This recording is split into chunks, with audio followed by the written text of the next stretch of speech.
Ang tunay na bida ay naglilingkod sa bayan.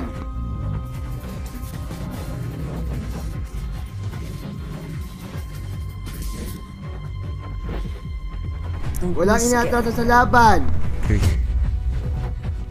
So far, ang malakas lang sa statement ng witness para makonvince.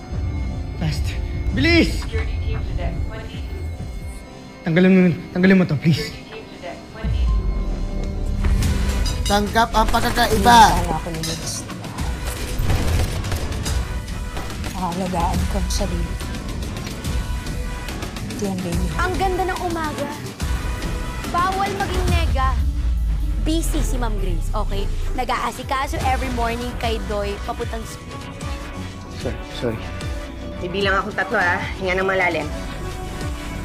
1, 2. Manigurado ka sa kaya mo sa timidar to Keisha. Importante ang respeto panahalian na sa It's Showtime. Eksklusibong sa Showbiz Authority na intriga sa Paswag Biabunda. Explore overall world na galing sa Family Feud. Tuklasin ang mas tatagang balita. May sakay na backhoe ang isang bahay sa Cagayan de Oro City. Yan at iba pang balita sa mga rehiyon sa pagtutok ni JP Soriano. Bilang ng mga papasadang motorcycle taxi, nais ng MMDA na malimitahan sa panukalang batas para gawin silang legal na public transportation. Ikaw ang bida. Araw-araw at gabi-gabi sa ating Kimi After Prime at Timmy Prime.